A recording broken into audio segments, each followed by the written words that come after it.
We don't run when we're isolated. We don't scatter when our communications are cut. And we don't stop when our bones break. For centuries, alien empires built their grand strategies on the belief that humanity was a minor, fragile generalist species. They mistook our self-restraint for weakness. But in a single, unforgettable lecture, the galaxy's future commanders learned the terrifying truth. The Geneva Conventions aren't there to govern human behavior. They are the only thing keeping the rest of the universe safe from us. Part 1. The most prestigious classroom in the galaxy. The Vale-Sorath Military Academy had stood for 800 years. It was not the oldest military institution in the Galactic Accord. It was not the largest. It was not, by several objective measures, even the most rigorous. But it was, and had been for 6 consecutive centuries, considered the most prestigious. The distinction mattered enormously to the species whose children attended it, in the way that distinctions between very similar things always matter enormously to the people for whom the difference is the entire point. To the high-born lineages of the Accord, Vale-Sorath was not merely a school. It was the crucible where the future architects of galactic hegemony were refined. The architecture announced its own importance from the moment you saw it. Sweeping spires of dark Vale stone, polished to a dull, obsidian gleam, rose like frozen spears against the violet sky, inlaid with the platinum crests of the 43 founding families. The corridors were gargantuan, wide enough for a full Orish armored military formation to march through in ceremonial ranks, their heavy hoofbeats echoing off vaulted ceilings designed to make the individual feel profoundly small. Lecture halls were constructed not merely for instruction, but for the performance of being instructed. Tiered seating curved upward in a perfect, sweeping amphitheater arc, so that every student could see the professor, and every professor could look out at the assembled future of galactic military leadership and feel, appropriately, like they were addressing the gods of tomorrow. Hall 7 was considered the finest of these spaces. Reserved strictly for senior faculty, it was a room steeped in academic reverence and institutional memory. It was reserved, specifically, for Professor Zeiler's advanced Xenomilitary History course. This course was considered the crown jewel of the Academy's third-year curriculum, a brutal academic gauntlet which had, for 19 consecutive academic cycles, produced more decorated fleet admirals, planetary governors, and strategic directors than any other single course offered at any institution in the Accord. Professor Zeiler had opinions about this. He shared them frequently. He was a Vethketh, one of the elder species that had dictated the terms of galactic peace long before other worlds had even split the atom. He was tall, angular, and possessed the silver-gray chitinous coloring of advanced age, worn like a badge of absolute, unassailable authority. He had 4 upper limbs that moved with the deliberate, hypnotic precision of someone who had learned long ago that slow, considered gestures communicated a gravitas that rapid movement could never replicate. He had been teaching at the Academy for 31 years.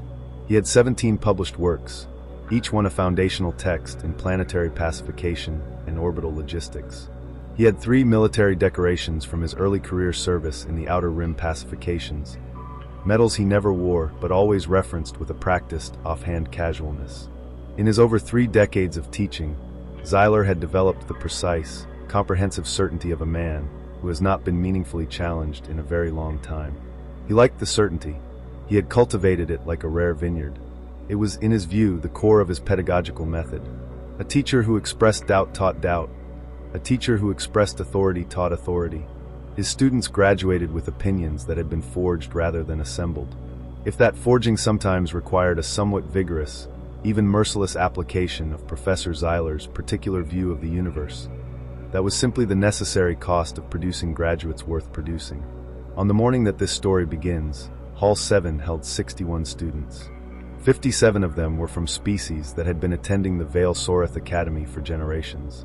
Orish aristocrats with thick, biocrystalline hide, Kethanari tacticians whose dual brains could calculate ballistic trajectories in their sleep, Murelians, Dresh, and Veth, the upper stratum of Accord military society. They were the children of generals, admirals, and High Council members, sent here to be polished into the next generation of leadership. 4 of them were human. This was entirely new. The Academy had admitted humans for the first time 3 years ago, a political concession born of the Accord's broader integration initiative following the formalization of human membership. It was still, among the senior faculty, a subject of extreme delicacy and considerable private resentment. Professor Zeiler's private opinion was not particularly private. He had made his views known in the faculty lounge, in departmental budget meetings, and in the subtler, sharper way that senior academics make their prejudices known. Through the deliberate texture of their teaching, the historical examples they chose to highlight, and the offhand remarks that weren't quite jokes but functioned perfectly as them. He believed the humans were an anomaly, a fragile, flash-in-the-pan species that had stumbled into space through raw, chaotic luck rather than disciplined evolutionary ascension. His colleagues had mostly nodded in agreement, because Zeiler was a titan of the institution, and it is difficult to argue with 17 published works and 3 military decorations when you are merely trying to make a case for basic institutional hospitality. The 4 human students sat in the third row of Hall 7. They were 2 young women and 2 young men, all third-year cadets, and all currently sitting at the absolute top of their cohort in every single course that had been willing to grade them without an engineered curve. They had been in Professor Zeiler's class for 9 grueling weeks. They had endured the subtle slights, the loaded questions, and the lectures that spent hours praising the hyperdense bone structure of the Orish or the regenerative predatory instincts of the Dresh, while reducing Earth's military history to a footnote about primitive factionalism. Today was week 10. Today was the scheduled lecture on primitive species warfare, biological constraints in pre-industrial conflicts. The humans had known exactly what was coming. They hadn't stumbled into Hall 7 blind. They had been talking about this specific date, quietly and intensely, in the dim light of their shared quarters for the better part of 3 weeks. The weight of memory. During their last late-night study session, surrounded by holos of alien star maps and the cold, clinical text of Accord battle doctrines, the atmosphere had been thick with a strange, solemn tension. They weren't just studying for an exam. They were preparing to carry the weight of a haunted history that none of their alien peers could possibly comprehend. Marcus Webb, a young man from Lagos, Nigeria, who possessed a unique quality of total physical stillness that came from being very tall and learning young that stillness was far more commanding than size, had leaned over his desk.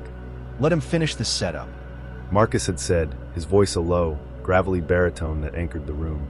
"When he starts pulling up the charts, when he starts talking about our biology like it's a design flaw, don't jump in early. Don't get defensive. Let him build his argument all the way up to the apex. Let him think he's trapped us." The others had agreed with a quiet, synchronized solemnity. They understood the assignment. The aliens in the Accord viewed war as a grand science, an exercise in mathematical optimization, superior logistics, and biological dominance. They fought for territory, for resources, or for honor, using clean, standardized kinetic weapons and shields. They had never experienced a world where war became an all-consuming, world-shattering madness. They didn't know what it looked like when an entire planet's industrial might was turned toward the singular, industrialized slaughter of its own kind. The humans knew. It was etched into their history books, passed down in the hollow eyes of ancestral photographs, and carried in the very scars of their home world's dirt. They knew about the world wars. They knew about the psychological ruin that occurred when human biology was pushed far past the breaking point into the realms of pure horror. They sat in the third row now, their posture impeccable, their dark blue academy uniforms pressed and immaculate. They had their data pads activated, their styluses poised, and their expressions locked into a mask of polite, deferential academic attention. They looked like perfect, harmless cadets, and they waited.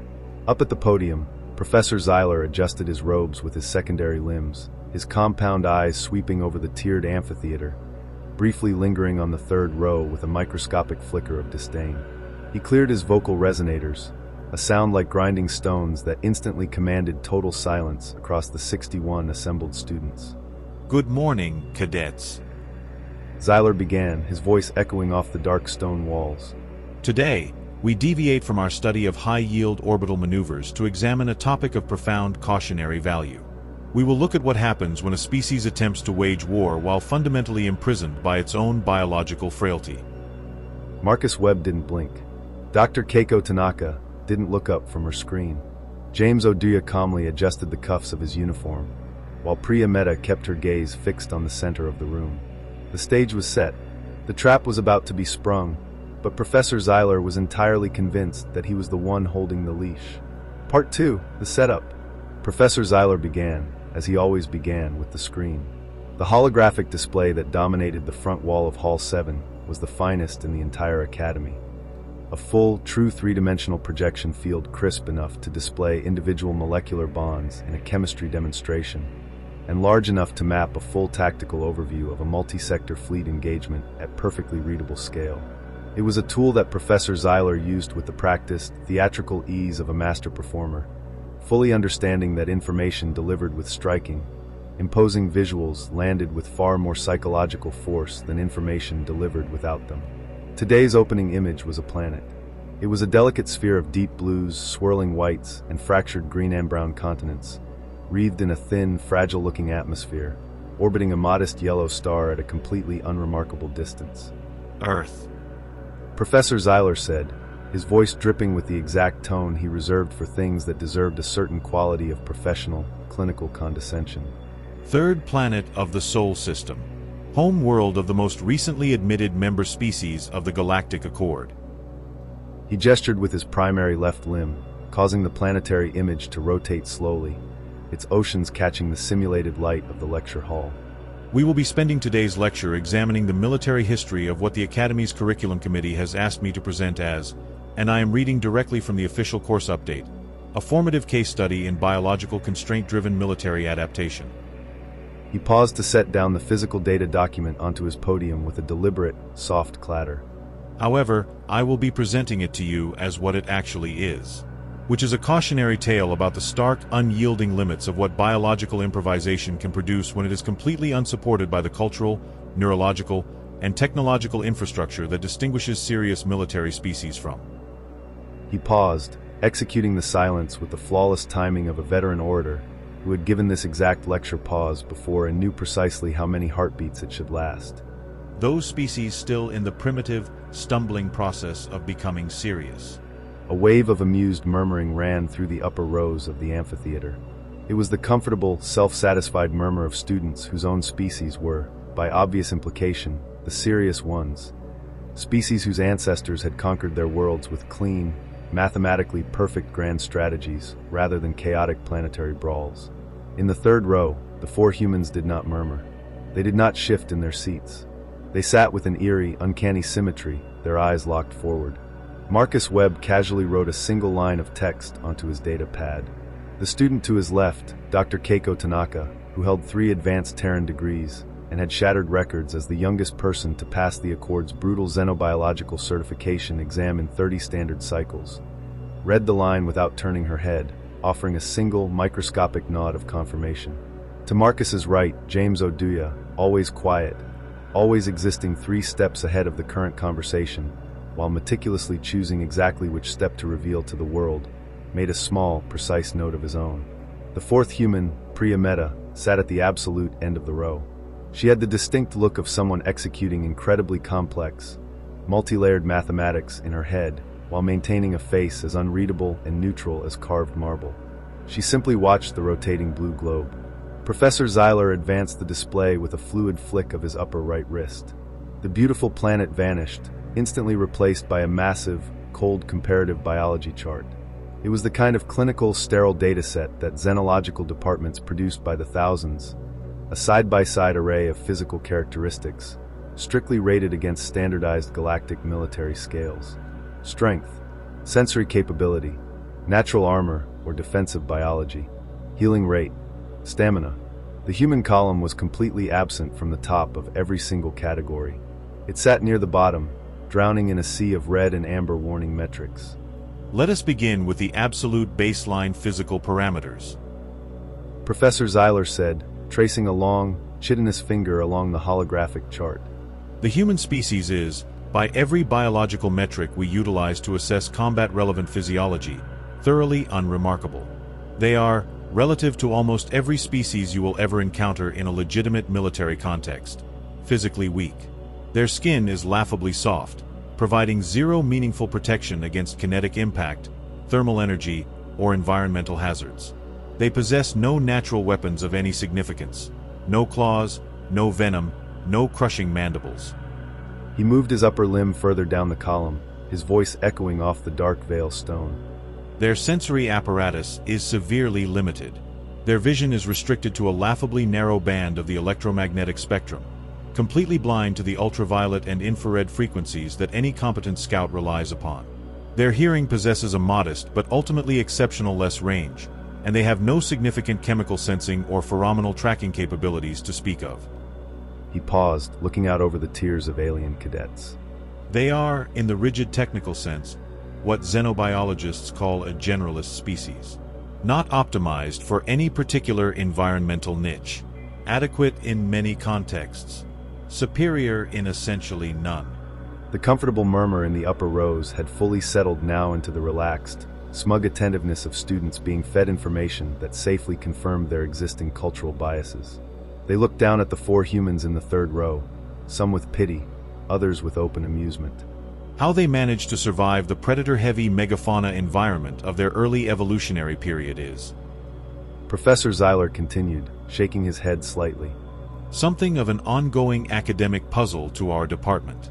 The leading historical theory is that their homeworld benefited from an unusually prolonged period of highly favorable climate conditions, which temporarily reduced apex predator pressure during their critical tool developing window. He advanced the display to an archival holographic depiction of early human tribal civilization. Once they developed basic tool usage and rudimentary social organization, the evolutionary picture becomes somewhat clearer. They are cooperative, they are highly communicative, and they possess an unusually developed psychological capacity for problem-solving under localized stress.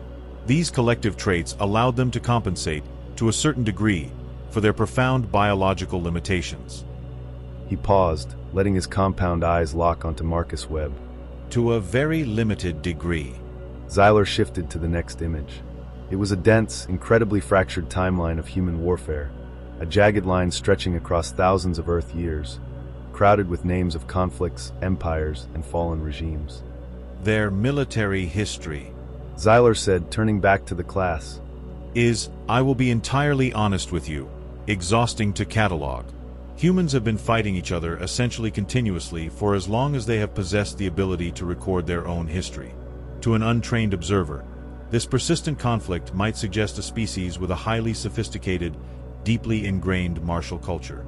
What it actually reflects, however, is a species cursed with insufficient governance structures, an overdeveloped territorial instinct, and an inability to achieve geopolitical scale. He leaned forward over his podium, his voice dropping into a conspiratorial tone. Combined with, and this is the foundational key point of today's lecture, a starting technological level so profoundly low that the conflicts they were engaging in simply could not be decisively or cleanly concluded. They fought the exact same bloody wars over the exact same small patches of dirt for centuries. Not because they were strategic geniuses, mind you, but because neither side ever possessed the sheer biological or technological capacity to thoroughly finish the other. He gestured broadly at the chaotic timeline. When you cannot win decisively, you are forced to fight indefinitely. That is not martial sophistication, cadets. That is martial inefficiency. More soft chuckling erupted from the upper rows. The Orish cadets nudged each other, their crystalline skin clicking together in quiet mockery. In the third row, Marcus Webb remained completely, utterly still. He didn't flinch under the weight of the alien laughter. He didn't redden with embarrassment. His breathing was slow, rhythmic, and measured. He wrote 3 more quick lines on his data pad, the stylus clicking softly against the glass. He looked up, his dark eyes reflecting the cold blue light of the galactic timeline. He was done waiting. Part 3, the interruption. Professor Zeiler adjusted the primary controls on his podium, preparing to transition to his next slide, a highly detailed, multi-layered breakdown of human logistics during their late pre-space era. He had a particularly devastating critique prepared regarding their reliance on fossil fuels, a primitive chemical energy source that he intended to use as a metaphor for their species' overall intellectual short-sightedness. To understand the fundamental ceiling of human military development, Zeiler said, his vocal resonators vibrating with a clinical resonance, one must examine the structural limitations of their command architecture. Because their biology lacks any centralized telepathic network like the Kethanari, or even a reliable pheromonal hierarchy like the Dresh, human armies are entirely dependent upon acoustic and electromagnetic communication. This creates an unfixable, systemic vulnerability. If you sever the physical line, or if you saturate the radio bands with basic electronic noise, a human military force does not merely slow down. It functionally disintegrates into disconnected, terrified individuals acting entirely on localized, panicked survival instinct. He raised a primary limb, ready to click the interface. Therefore, the Standard Accord tactical doctrine for managing a primitive generalist species such as this is remarkably simple. You do not engage their infantry. You simply eliminate their infrastructure, jam their primitive arrays, and allow their inherent psychological fragmentation to do the work for you. Within a matter of standard rotations, their internal cohesion utterly collapses under the weight of. Professor. The voice was not loud. It did not need to be. In the mathematically perfect acoustics of Hall 7, designed specifically so that even a soft whisper from the lower tiers could carry clearly to the uppermost rows, the single word cut through the air like a monomolecular blade. Professor Zeiler's hand froze a millimeter above the holographic interface. His upper eyes flared slightly, the protective nictitating membranes clicking back in a sudden, involuntary reaction to the unexpected disruption. For 19 academic cycles, students did not interrupt Professor Zeiler. They raised their physical identifiers. They waited to be called upon. They submitted their inquiries through the digital forum at the conclusion of the instructional period. He slowly turned his long, segmented neck, his compound gaze settling squarely on the third row. Marcus Webb had not raised his hand. He had not stood up. He was still sitting in that same, uncanny state of total physical stillness, his dark hands resting flat on the surface of his desk. But his eyes were locked onto Zeiler with an intensity that felt less like a cadet looking at an instructor, and more like a veteran forward observer tracking the precise trajectory of an incoming artillery shell. Cadet Webb, Zeiler said, his voice dropping into a register that his longtime colleagues knew meant an immediate, merciless academic flaying was about to occur. If your datapad has malfunctioned and you are unable to use the standard digital inquiry queue, you may report to the technical corridor after the lecture. Until then, you will maintain the mandatory silence of this theater. I apologize for the breach of protocol, Professor. Marcus said, his voice entirely devoid of fear, his tone perfectly flat, professional, and chillingly polite. But there is a fundamental error in the dataset you are presenting to the class. It is a baseline miscalculation regarding human psychological fragmentation under strategic saturation. A collective, sharp intake of breath echoed through the upper tiers. An Orish aristocrat in the fifth row actually scoffed out loud, the crystalline plates along his jaw clicking in irritation at the sheer arrogance of a newly admitted species, challenging a senior Vethketh scholar. Professor Zeiler did not scoff. He merely let a thin, predatory smile spread across his narrow mandibles. He loved moments like this. They were the raw material from which he forged his reputation. An error, Cadet Webb?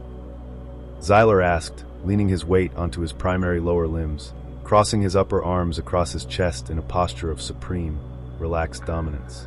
The data on your screen is compiled from the official Accord First Contact Reconnaissance Briefing, verified by 3 separate subcommittees of the Xenological Bureau. Are you suggesting that your species possesses a hidden, unrecorded biological network? A secret telepathic reserve that our sensors somehow failed to detect? No, sir. Marcus replied smoothly. We don't have a telepathic network, and your data regarding our physical frailty is completely accurate. Our skin tears easily. Our bones break under minimal kinetic load. If you puncture our primary arterial pathways, we bleed out and die in less than 3 minutes. Marcus leaned forward slightly, the light from the holographic timeline catching the sharp angles of his jawline. But your conclusion about our psychological fragmentation is wrong. You are assuming that when human communication breaks down, we scatter because we are afraid. You are assuming that isolation breeds compliance. You are looking at our reliance on localized survival instinct as a weakness.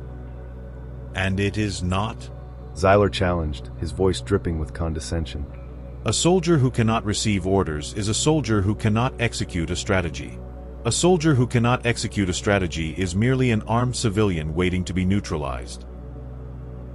On Earth, Professor, we have a specific term for what happens when a military force is entirely cut off from its command structure, buried under catastrophic sensory saturation, and left with nothing but localized survival instinct.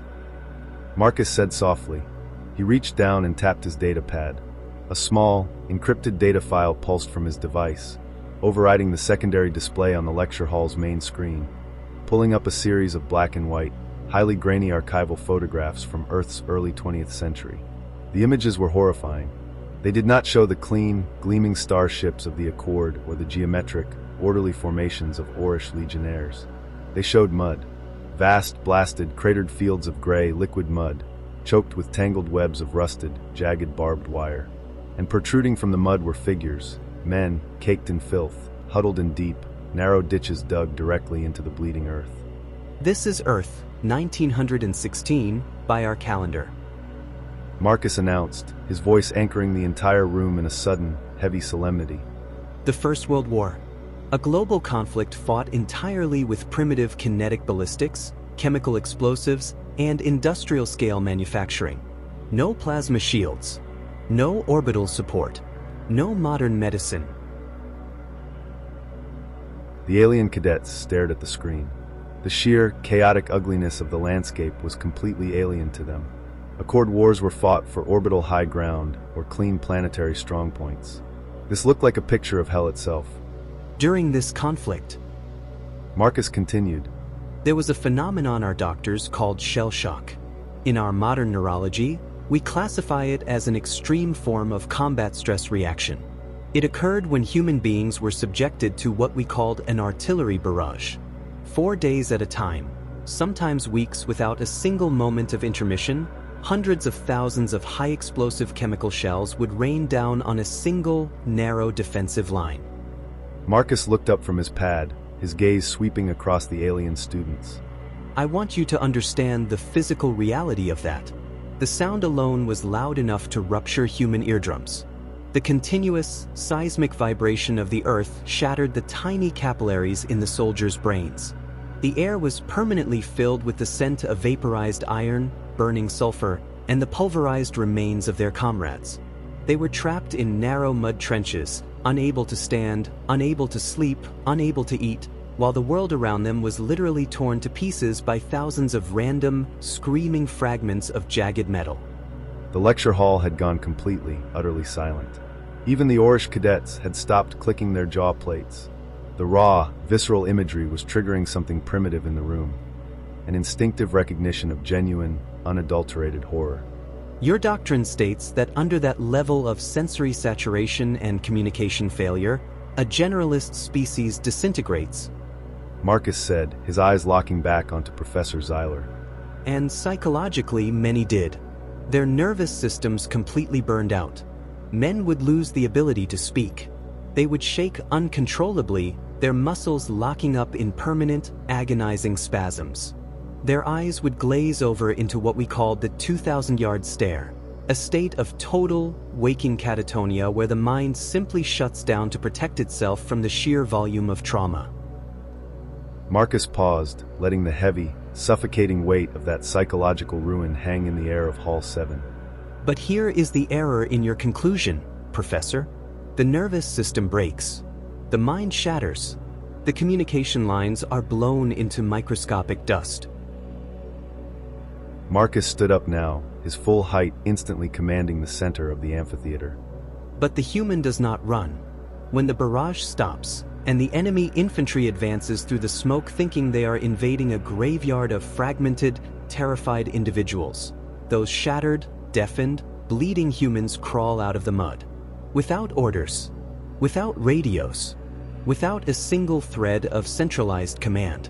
They pick up whatever piece of jagged metal or primitive rifle is left in the dirt, and they fight with a level of savage, unmitigated ferocity that your mathematics cannot calculate. He leaned over his desk, looking down at the stage. We don't scatter when we are isolated, Professor. We turn into monsters. Part 4, the tag team. Marcus Webb did not sit down immediately. He remained standing for a long, heavy moment, his eyes locked onto Professor Zeiler as the black and white archival images of Earth's blasted battlefields flickered on the grand three-dimensional projection field.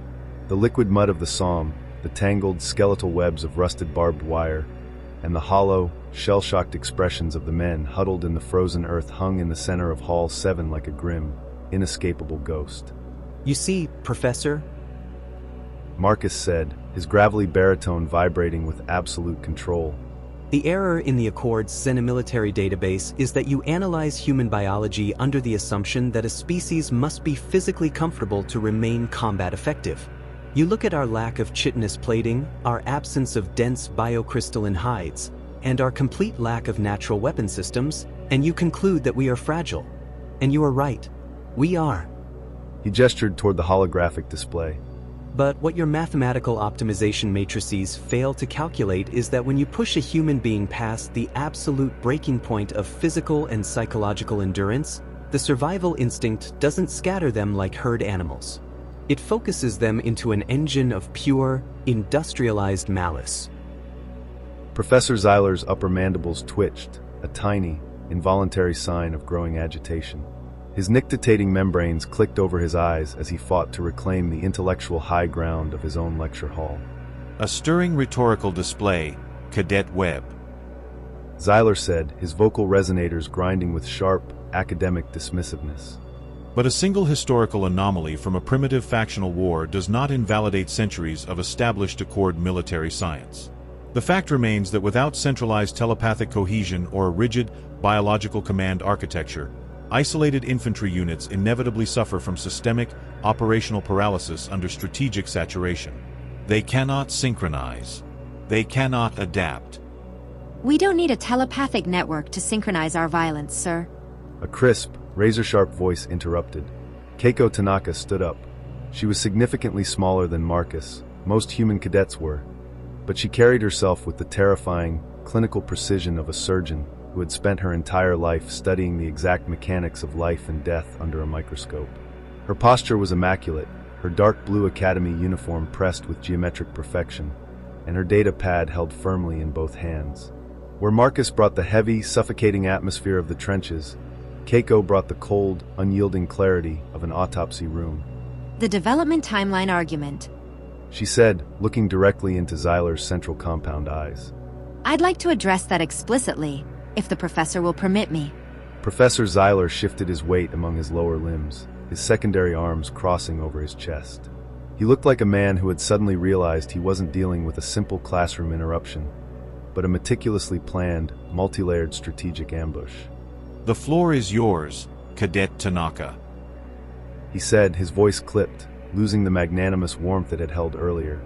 Though I fail to see how human technical timelines alter the reality of your species' profound physical limitations. Keiko didn't answer with words. She simply tapped her data pad, and with a smooth, authoritative flicker, the archival photos of the mud trenches vanished.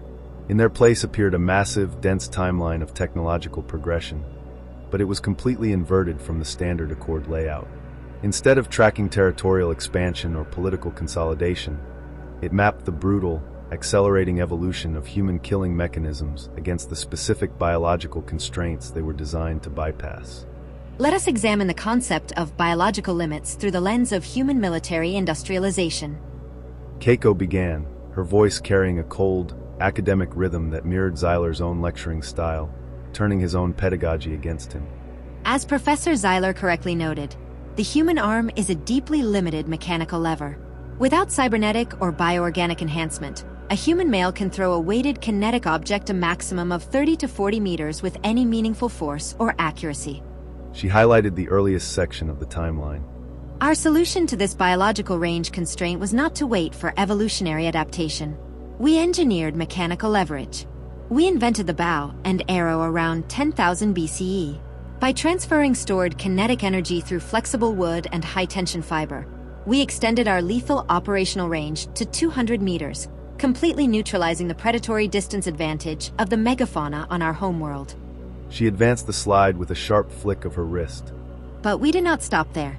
When our enemies developed iron and steel personal armor to counter mechanical projectiles, we abandoned mechanical leverage entirely and turned to chemical energy. We invented gunpowder. Within a matter of centuries, we went from throwing rocks to harnessing the rapid gas expansion of potassium nitrate, sulfur, and charcoal to propel dense lead spheres through steel barrels at supersonic velocities. The alien cadets in the upper tiers were leaning forward now, their attention entirely captured by the rapidly shifting data fields. The Orish aristocrats, who prided themselves on their ancient, unchanging traditions of heavy-armored legionary combat, stared at the human timeline with a mixture of growing discomfort and reluctant fascination. Look at the rate of acceleration. Keiko urged, her eyes scanning the amphitheater. From the moment humanity deployed its first crude, smoothbore gunpowder cannons on the battlefields of Europe, to the moment we split the atomic nucleus and vaporized entire metropolitan civilian centers with a single weapon, was approximately 600 years. For historical context, the Kethanari required over 800 standard cycles to achieve an equivalent explosive yield from a significantly more advanced, highly integrated biological starting point. She paused, letting that specific metric settle over the silent hall. Humanity does not wait for evolution, Professor. We do not have the luxury of time because our bodies are fragile. When our skin was torn by kinetic impacts, we didn't grow thicker scales. We engineered nickel-chromium steel alloys. When our eyes couldn't see in the dark, we didn't evolve tapetum lucidum. We mapped the infrared spectrum and built digital optic arrays. Every single biological vulnerability your database classifies as a limiting factor has functioned as a high-pressure crucible that forces our technological progression to move at a terrifying, exponential velocity. Professor Zeiler's upper facial structure compressed slightly, a telltale sign of deep intellectual frustration. He reached down with his secondary left arm, tapping his podium to pull up a counter-argument, but Keiko wasn't finished.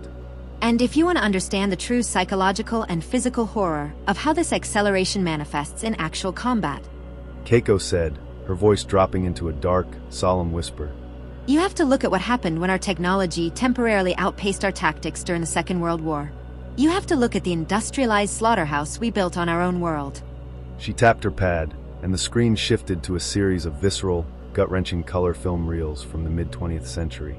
This is the reality of human biology pushed past the brink. Keiko murmured, pointing to the screen. In the World Wars, we didn't just fight on the surface. We dug miles of subterranean tunnels beneath the enemy's positions, packed them with thousands of tons of high explosives, and blew entire hillsides into the atmosphere. Soldiers lived for months in trenches filled with waist-deep, freezing water, surrounded by the decomposing remains of their friends. Their skin would literally rot off their bones from a condition we called trench foot. They were exposed to constant, unending artillery bombardments that tore their minds apart, creating a state of permanent neurological collapse where men would wander into the line of machine gun fire simply because their brains could no longer process the concept of self-preservation. She looked back up at Zeiler, her expression completely devoid of warmth. We did all of that to ourselves, Professor. Before we ever had orbital travel, before we ever knew your Accord existed, we perfected the art of turning our entire planetary industry into an unending, mechanized meat grinder. We survived the absolute horror of our own biological fragility by learning how to weaponize the very environment around us. She sat down calmly, slipping her data pad onto her desk with a soft, deliberate click.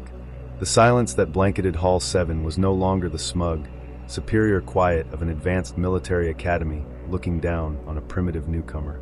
It was the heavy, suffocating stillness of an audience that had suddenly caught a glimpse of a wild apex predator pacing behind a dangerously thin glass partition. Professor Zeiler stood at his podium, his compound eyes reflecting the grim, smoke-choked colors of Earth's total wars. His jaw mandibles remained parted for a fraction of a second before he pulled his tall, angular frame up to its full height, desperately trying to reassert the rigid, unassailable authority he had spent 31 years cultivating within these stone walls. An evocative historical recitation, Cadet Tanaka. Zeiler said, his tone stiff, his secondary limbs gripping the edges of his podium with tight, white-knuckled pressure. But you are describing a chaotic, self-destructive species driven by primal, uncontrolled impulses. In a real, large-scale interstellar engagement, raw ferocity and rapid technological improvisation cannot compensate for a baseline biology that triggers catastrophic physical failure under prolonged tactical stress. When the pain signals overwhelm your fragile nervous systems, your operational efficiency drops to zero. That is a physiological fact that no amount of historical rhetoric can erase. Before Zeiler could even advance his own slide to reclaim his lecture, a third figure stood up from the row. James Oduya moved with an economy of motion that made him seem completely unassuming until the exact moment he began to speak. He had a quiet, mathematical coldness to his posture. The look of a logistics officer who had already calculated the exact number of casualties required to secure a position and was completely unmoved by the total. Let's talk about that physiological fact, Professor. James said softly, his voice carrying an eerie, unhurried weight that instantly cut off any chance of Zyler recovering his momentum. Part 5. The Question of Fragility. James Oduya had a rare, unsettling quality that caused people to completely underestimate him until approximately 30 seconds after he started speaking. He was quiet by nature, deeply economical with his vocabulary, and he completely eschewed the dramatic, sweeping physical gestures that Professor Zyler or the Orish aristocrats relied upon to command a room. James did not adopt the posture of an orator, making an aggressive, defensive argument. Instead, he adopted the calm, chilling posture of a seasoned engineer explaining an entirely obvious, undeniable universal mechanic that the other person had somehow fundamentally missed. It was a pedagogical scalpel, and when wielded correctly, it was infinitely more devastating than any theatrical display. Biological fragility. James murmured, his voice cutting cleanly through the heavy, stagnant silence of Hall 7. Let's take a clinical look at that exact concept, Professor. He connected his personal data pad directly into the lecture hall's primary display matrix. With a seamless flicker, the horrific film reels of trench warfare faded into a pristine, high-resolution, three-dimensional anatomical diagram of a human being.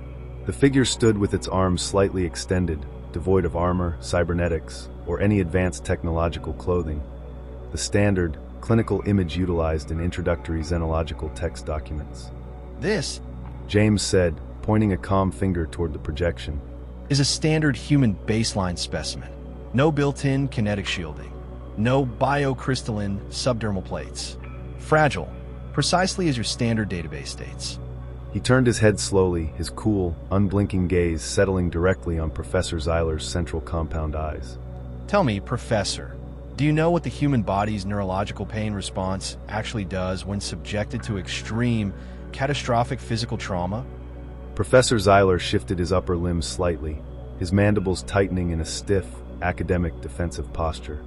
The physiological pain response in any standard mammalian organism triggers immediate behavioral avoidance.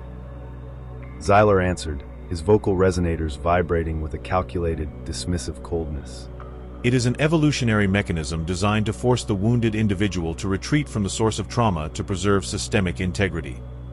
In most standard mammalian biology, yes, that is precisely how it functions. James agreed smoothly, his tone flat and unyielding. But in humans, under conditions of absolute existential duress, our neurochemistry executes a complete, radical override. We possess a deep-seated neurological response to combat stress. When a human being is trapped in a life-or-the-death bottleneck, their brain doesn't just register the pain signal. It floods the entire circulatory system with an unprecedented, toxic torrent of epinephrine, norepinephrine, and endorphins.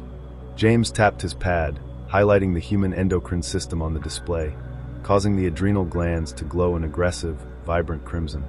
At those extreme, near-fatal saturation levels, James continued, his voice dropping into a register that made the hairs on the alien student's neck stand up. the human brain effectively shorts out its own pain receptors. The signal that says stop is entirely deleted from the immediate conscious mind. The human body continues to move. It continues to sprint. It continues to fight. He paused, letting his words hang heavily in the pristine air of the amphitheater. Not because the physical damage isn't there, Professor. Not because our flesh magically hardened, but because our neurochemistry has made a terrifying, cold calculation. It has decided that the physical destruction of the body is completely irrelevant compared to the absolute elimination of the target. He advanced the display to show real medical case files from Earth's global conflicts. Throughout our military history, our field hospitals have been cataloged with thousands of documented cases of soldiers continuing to engage the enemy after sustaining massive, catastrophic wounds that would instantly shock a standard Accord species in a total, comatose cardiovascular failure. James pointed directly to a historical medical report.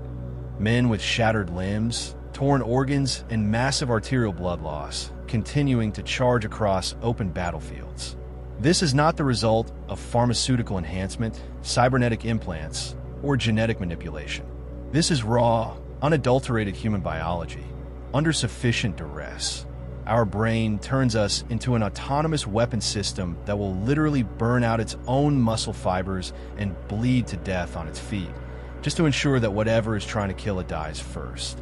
The alien cadets in the upper tiers were completely, utterly paralyzed. Greth Vaz, the Orish aristocrat whose species prided themselves on their absolute physical dominance, was staring at the glowing chemical formulas of human adrenaline with a look of profound, creeping horror. He was looking at a biology that didn't avoid death, but bargained with it. And then, James said, his voice cutting through the silence like a closing blast door. there is the endurance question. The display shifted once again, flashing a massive comparative graph that charted the sustained physical energy output across every single cataloged sentient species within the Galactic Accord. As Professor Zeiler accurately noted at the beginning of this lecture, humans are not the fastest species in the galaxy, nor are we the strongest. James traced his finger along the bottom axis of the chart where the human line began. But if you measure the capacity for sustained, unceasing physical output over a prolonged timeline, the human species does not merely sit near the top. We break the scale entirely. He highlighted a specific historical term on the screen: persistence hunting. This is our oldest biological heritage. James explained, looking out at the silent, stunned faces of his classmates. Before we had civilization, before we had swords or gunpowder, we hunted the apex predators of our homeworld by exploiting a single, devastating evolutionary design. Most predators are built for explosive, high-yield bursts of speed. They run fast, they strike hard, and then they must rest to vent their internal thermal energy. Humans do not. We sweat. We shed heat while in motion. We can maintain a steady, unceasing pursuit over vast distances for hours, sometimes days, without a single moment of intermission. He leaned forward over his desk, his eyes narrowing slightly. We didn't outrun the faster, stronger animals on Earth, cadets. We simply walked after them. We followed their tracks through the brush, never stopping, never giving them a chance to sleep, never letting them vent their heat. We pursued them continuously, mile after mile, hour after hour, until the target's internal organs literally boiled and they collapsed into the dirt from sheer, unadulterated physical exhaustion. James paused, his voice dropping into a cold, terrifyingly quiet whisper. We are endurance predators. We are biologically built to chase a target across the face of a planet until it dies of a broken heart. He let that horrific biological truth hang in the suffocating silence of Hall 7 for 3 full heartbeats. And I want you all to remember something very carefully. James added, his gaze locking back onto Professor Zeiler. That primal, unrelenting endurance capability did not magically vanish when we developed modern firearms or spaceborne logistics. During our world wars, when our communication lines were completely obliterated by heavy artillery, human infantry battalions didn't just crawl out of the mud to defend themselves. They would march for 20, 30 miles through winter blizzards and blinding desert heat, caked in their own blood, carrying 60 pounds of gear, completely cut off from supply lines. He slowly closed his data pad, the screen dimming slightly. If you fight a human force, Professor, you might win the initial kinetic exchange. You might shatter our bones and tear our soft skin. But if you do not completely vaporize us down to the cellular level, we will crawl out of the wreckage, and we will start walking after you. And we will not stop until your logistics collapse, your soldiers give out from exhaustion, and your entire command structure is utterly hunted down. James Oduya sat back down with the exact same unhurried, economical grace with which he had risen. The upper rows of Hall 7 were so deathly quiet that the faint, rhythmic humming of the building's climate control system sounded like a roaring gale. Professor Zeiler stood entirely frozen at the front of the hall. The data screens he had meticulously prepared over decades of teaching had been utterly hijacked, replaced by a terrifying biological blueprint of a species that weaponized its own suffering.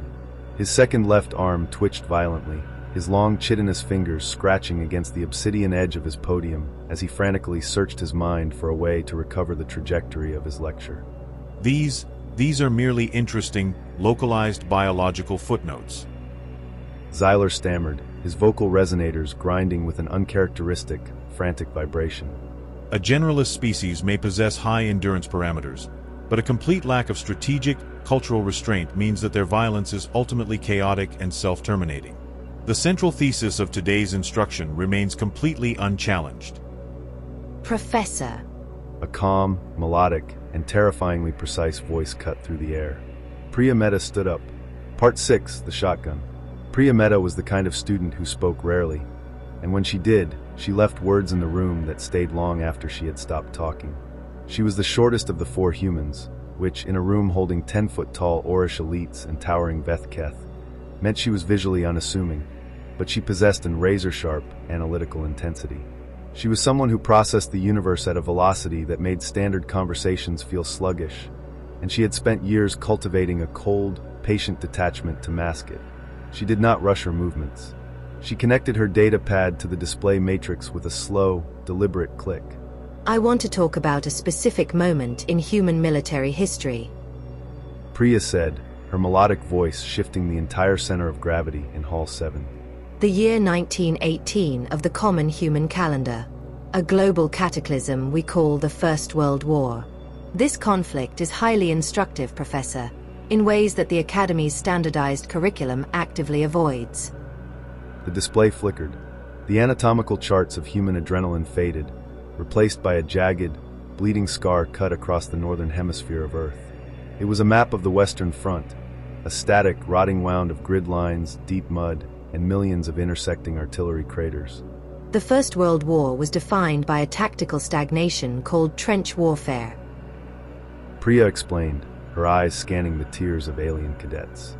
2 opposing human forces dug thousands of miles of parallel subterranean fortifications into the dirt and spent 4 years slaughtering each other over the same microscopic patches of ground. Because kinetic defensive technology, specifically the machine gun and rapid-fire artillery, had outpaced transport logistics, the conflict became an exercise in industrialized attrition. Over those 4 years, every faction on Earth desperately sought a mechanism, a technology, or a horror that could break the stalemate. She advanced the display, pulling up a series of stark, haunting archival images. The weapons they deployed included these. She said quietly, the 3-dimensional projection field filled with the terrifying imagery of early human chemical and thermal engineering. The alien cadets stared in stunned silence at images of Flammenwerfer, early flamethrowers. They watched historical film reels of thick, pressurized streams of burning oil and napalm-like compounds being sprayed directly into enclosed earthen bunkers, adhering to human skin and cooking soldiers alive within their own defensive positions. Flamethrowers. Priya stated clinically, pointing to the roaring fire on the screen. Chemical compounds engineered to burn continuously, liquefying steel and vaporizing respiratory tissue upon contact. They were utilized extensively to clear bunkers where traditional ballistics could not penetrate. She moved her finger to the second image, a dense, ghostly greenish-yellow cloud rolling slowly across a devastated landscape of cratered mud and shattered trees. And these, Priya continued, her voice dropping into a colder, heavier register, were our chemical weapons. Chlorine gas, mustard gas, phosgene. These compounds were designed with a singular, horrific intent, to weaponize the very air the enemy breathed. Chlorine gas dissolved the lung tissue of anyone who inhaled it, causing them to literally drown in their own bodily fluids. Mustard gas was a blister agent that didn't just attack the lungs. It melted the skin, blinded the eyes, and ate through the thickest clothing. If you survived an attack without a protective mask, you spent weeks dying in agony as your external and internal tissues systematically rotted away. The lecture hall was so quiet you could hear the microscopic hum of the projection array. The alien cadets, whose spaceborne conflicts were defined by clean plasma arcs and orbital kinetic strikes, were looking at a level of primal, chemical malice they could barely comprehend. They were looking at a species that had turned its own atmosphere into an instrument of agonizing torture. These chemical agents were deployed by the thousands of tons. Priya said, letting the horrific imagery of blinded soldiers holding onto each other's shoulders sink in. Multiple parties used them continuously. It became a standard baseline of our industrialized warfare. With a sharp tap of her stylus, she changed the slide once more. And then, She said, there was this. The screen displayed an object that appeared remarkably basic compared to the horrific chemical arrays that had preceded it. It was a rugged mechanical cylinder of blued steel, fitted to a heavy wooden stock, with a tubular magazine running beneath its barrel. To any spacefaring tactician in the room, it looked like a laughable piece of primitive scrap, an ancient, unrefined kinetic tool. This is the Winchester Model 1897 12-gauge pump-action shotgun. Priya announced. A weapon that utilizes a manual slide mechanism to chamber a shell filled with multiple small, lead alloy buckshot projectiles. It possesses no long-range accuracy, no electronic guidance, and zero armor-penetrating capability. But at close range, within the suffocating narrow confines of a mud trench, it fires a devastating, wide-spreading cloud of kinetic fragments. It was deployed by human forces to clear trenches during nighttime raids. She paused, looking up from her data pad to let her eyes lock onto the upper tiers. Are you following the progression of this conflict so far, cadets? A few of the Murelian and Kethanari students offered cautious, deeply unsettled nods of assent. Excellent. Priya said, a ghost of a humorless smile playing at the edge of her lips. Because this is the exact intersection where human military history completely breaks your standardized metrics of analysis. She advanced the display to show a scanned, yellow document written in a dense, archaic human script. The automatic translation matrix of the hall rendered the text into the sharp, official galactic font of the Accord. In the autumn of 1918, the German Empire, one of the primary combatant factions in this global slaughterhouse, issued an official urgent diplomatic protest through neutral channels. Priya stated, her voice echoing with devastating clarity. They formally requested that the United States military be prohibited from deploying the 12-gauge shotgun in combat, declaring that the weapon violated international agreements. The hall remained absolutely still, waiting for the punchline. I want the whole to look very closely at the chronological intersection here. Priya urged, her voice sharpening to a razor edge.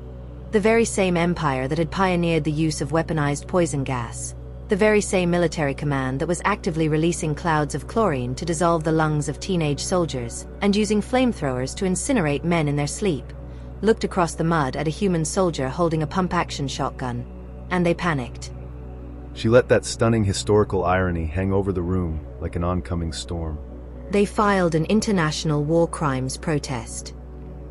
Priya said, savoring the profound weight of her words. Because they decided that the shotgun was too cruel to be used in civilized warfare. A sharp, incredulous clicking sound erupted from Greth Vaz, the Orish aristocrat. He wasn't mocking the humans anymore. His biocrystalline skin was shifting patterns in a state of sheer, cognitive whiplash. He was trying to reconcile a biology that could endure poison gas, yet terrify its enemy with a simple, unrefined kinetic tube. The formal German objection. Priya continued, reading directly from the translated text. Argued that the multiple lead pellets from a shotgun shell caused unnecessary suffering and catastrophic physical mutilation beyond what was strictly required to achieve a tactical objective. They threatened to execute any captured human soldier found in possession of the weapon or its ammunition. She looked back toward Professor Zeiler, who had been completely immobilized at his podium for the last several minutes. His four upper limbs were completely static, his vocal resonators locked in a state of utter academic paralysis. Do you understand the psychological madness of what occurred on our home world, Professor? Priya asked, her tone entirely polite yet utterly lethal. The humans who were actively being burned alive by napalm and choked to death by chemical gas looked at the diplomatic protest regarding their shotguns, and they simply said no. They noted that the objection was filed by an enemy currently using weaponized poison, declined the request, and issued a counter-warning that they would execute captured enemy prisoners in retaliation if any shotgun operators were harmed. She advanced the display one final time, bringing up a massive, densely detailed legal text. This document is the Hague Conventions of 1899 and 1907. Priya explained. It was written by humans. It was ratified by humans.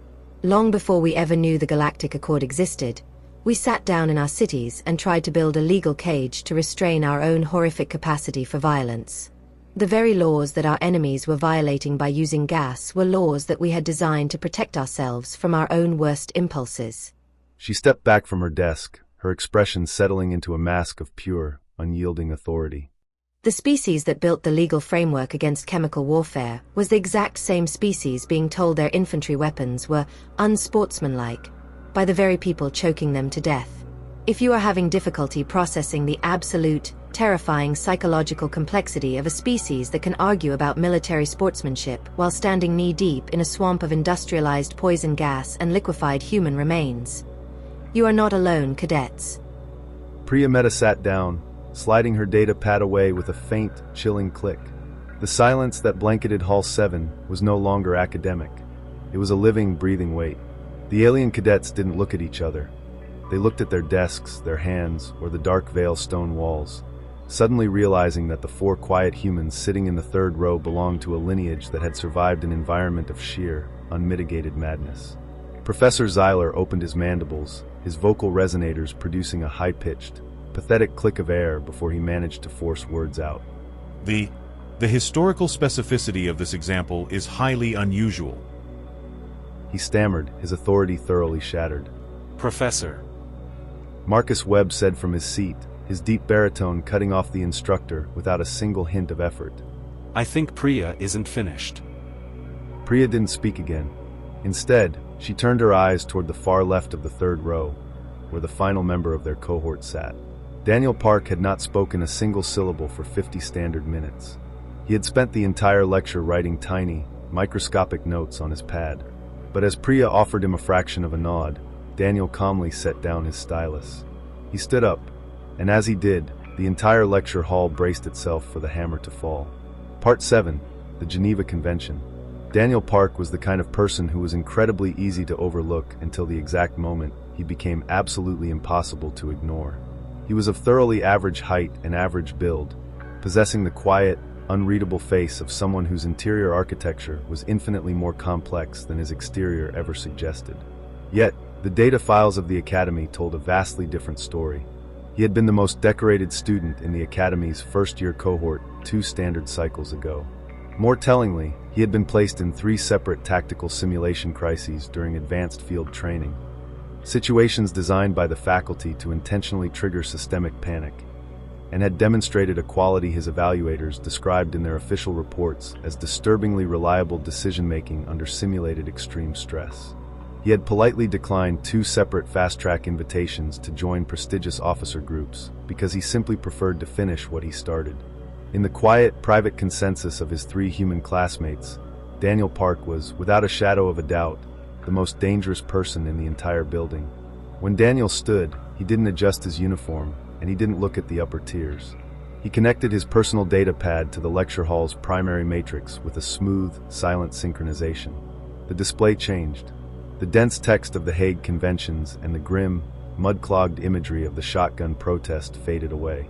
In their place appeared a single, stark document, crisp black text set against a sterile white background. It looked dry, bureaucratic, and entirely legalistic at first glance, revealing its crushing historical weight only to those who knew how to read between the lines. Geneva Convention relative to the treatment of prisoners of war. August 12, 1949. The Geneva Conventions. Daniel Park said. His voice was quiet, leveled, and completely devoid of theatrical performance. It was the tone of a judge delivering a final verdict. Most species within the Accord have encountered this text in preliminary diplomatic histories. The Academy's standardized curriculum covers it briefly as a primitive example of early human international law. The official institutional framing is that these documents represent humanity's desperate, idealistic attempt to moderate the inherent brutality of their historically violent culture. He paused, his cold, steady gaze locking onto Professor Zeiler. That framing is wrong, Daniel said, his voice dropping into a chilling, absolute certainty. It is not partially wrong. It is entirely, fundamentally wrong. And I would like to correct it for the record. He advanced the display, bringing up a cross-reference schematic of the treaties. The Geneva Conventions are not a framework designed to protect humans from external threats or other species. Daniel explained, his tone unhurried. They were not forced upon us by external pressure. No elder species required humanity to right them.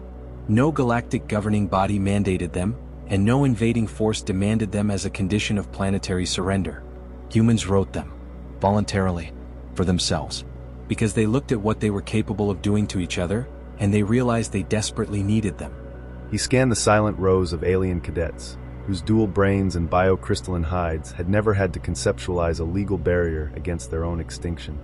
Let me explain the physical and psychological reality of why these rules exist. He advanced the display, tracking the historical evolution of the documents across 2 centuries of human bloodletting. The very first Geneva Convention was drafted in the human year 1864. Daniel stated, pointing to the historical timeline. It was brought into existence because a civilian Swiss businessman named Henry Dunant happened to travel past a battlefield called Solferino. He stood on a hill and watched nearly 30,000 human beings scream, bleed, and die over the course of a 3-day engagement. But it wasn't the kinetic violence of the battle that broke his mind. It was what happened after.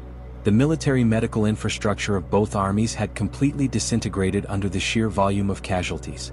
Tens of thousands of men were left rotting in the open sun for days, their shattered bones protruding from their skin, dying of preventable infections, dehydration, and exposure while civilians wandered through the fields looking for lost relatives.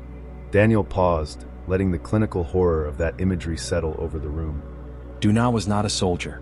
He was a businessman. He went home, deeply traumatized, and wrote a book about the sheer, unmitigated neglect. That book caused a conference, and that conference resulted in a treaty. I want you to understand the exact purpose of that treaty, cadets. It was not written to prevent the next battle from happening. The humans who signed it knew with absolute certainty that they would fight again. The treaty was written to ensure that when the next industrialized slaughter occurred, those thousands of broken, bleeding individuals wouldn't be left to rot in the mud without basic medical care. He clicked his pad, advancing the display through the historical chapters. The conventions were dramatically expanded and rewritten after every single major global conflict. Daniel continued, his voice carrying the weight of generational trauma. After each war, humans did not celebrate their victories with clean mathematical optimizations. Instead, they gathered in neutral cities, looked at the horrific, innovative methods of slaughter they had just invented, and explicitly cataloged the things that must never be done again. Not because those actions were militarily ineffective. Not because they failed to achieve tactical objectives.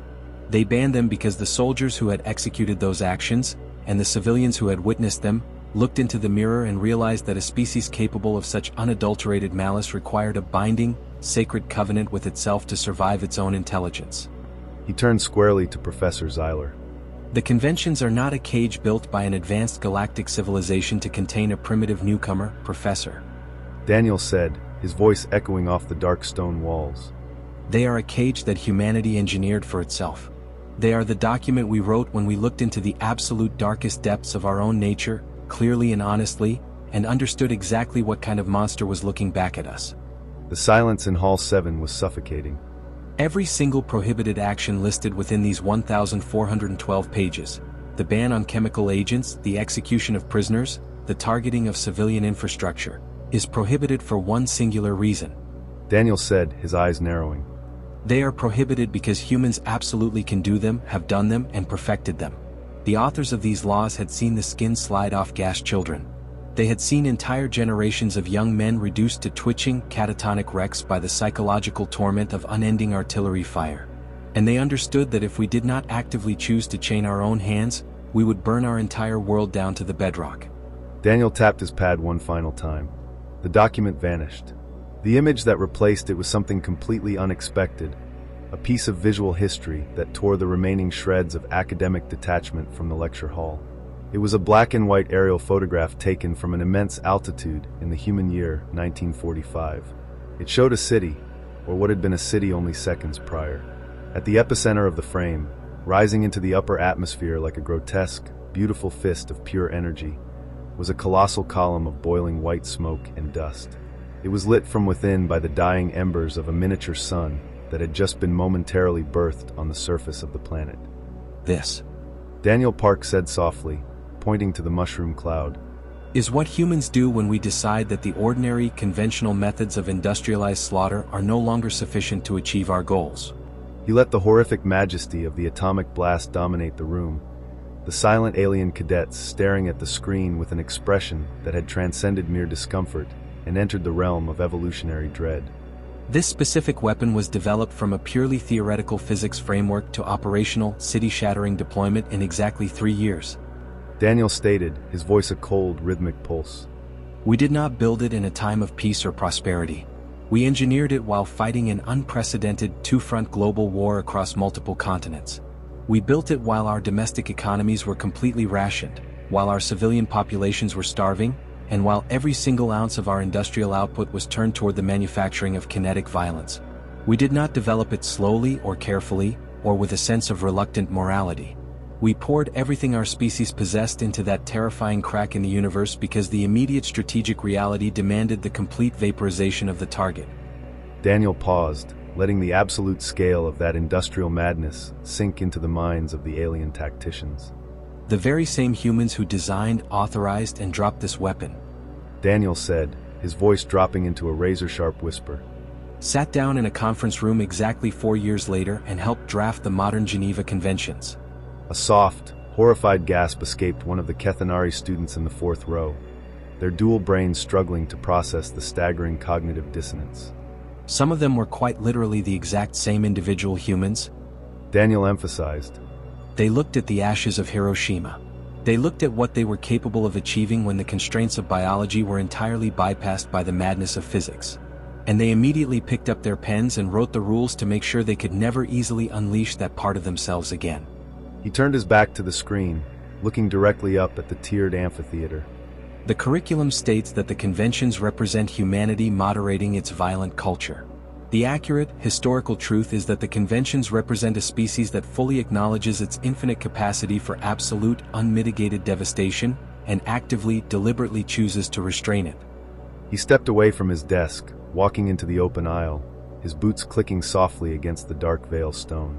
The entire room hung on his every breath. So, I want you all to look at us very carefully, Daniel said, his eyes scanning the rows of Orish, Kethanari, and Murelian cadets. And I want you to imagine a hypothetical scenario. Imagine a conflict breaks out between the Galactic Accord and United Earth.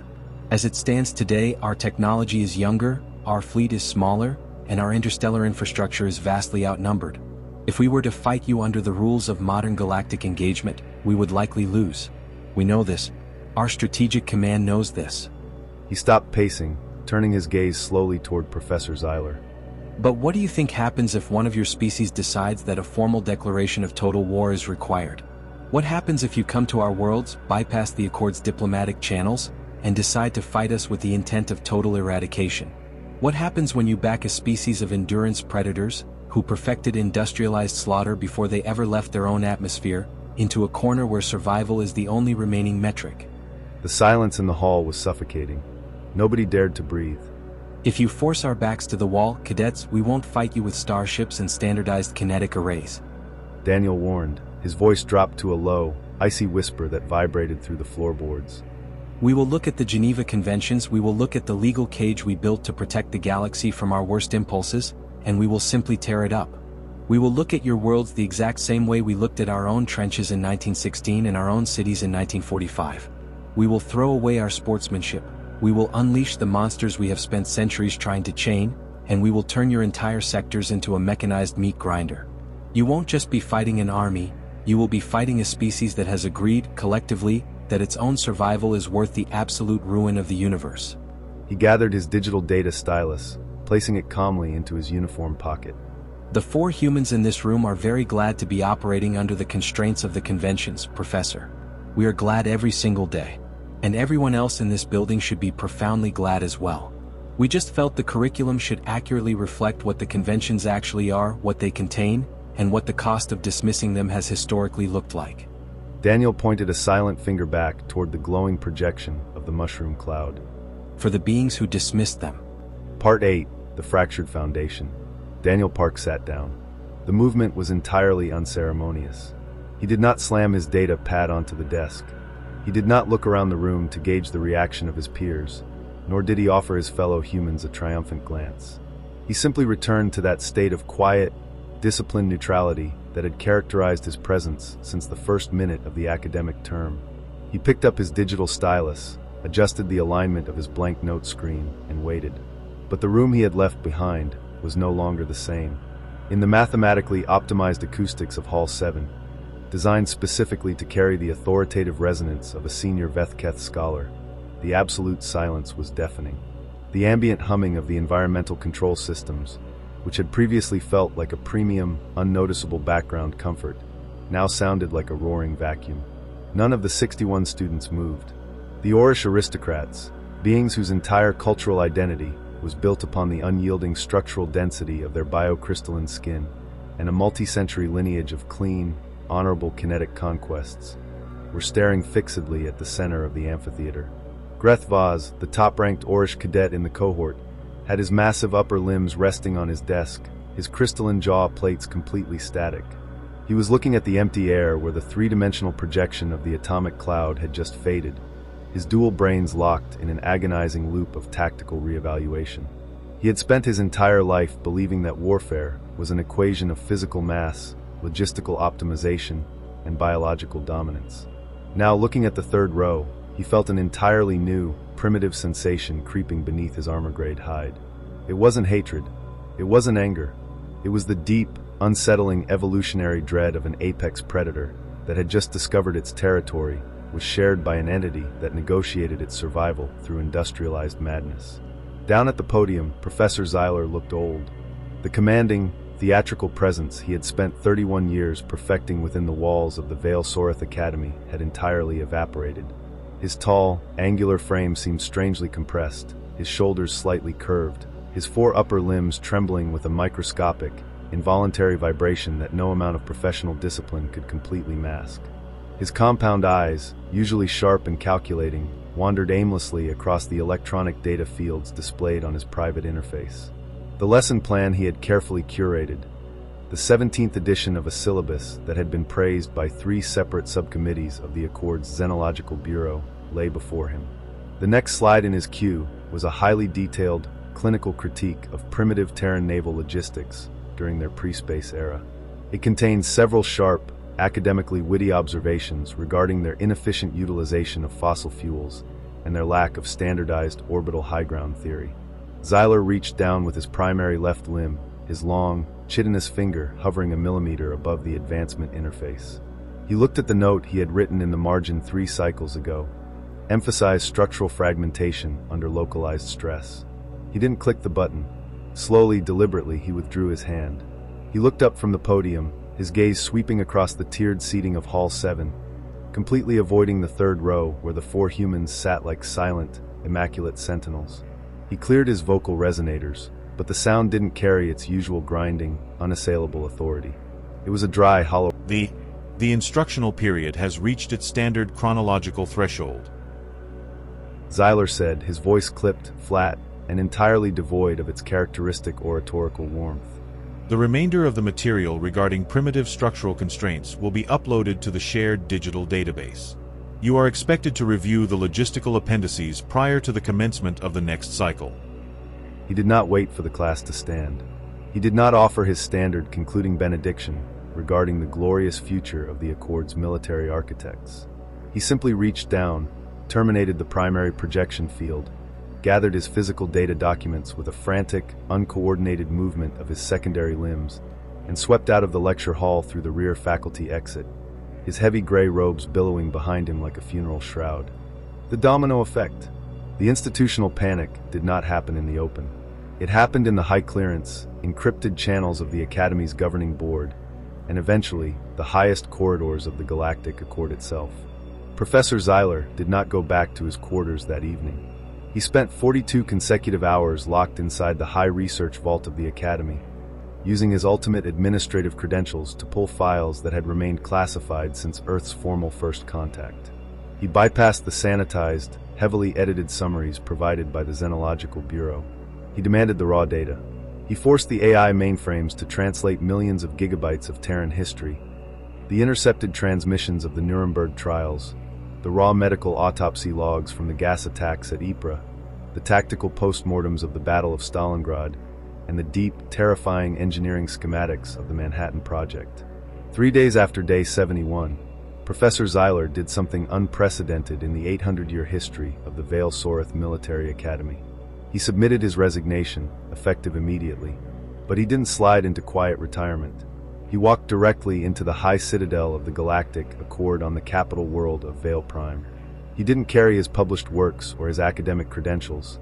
He carried a terrifying, thousands of pages long dossier he had compiled, titled simply, The Doctrine of Total De-Escalation, Managing the Terran Absolute Threat.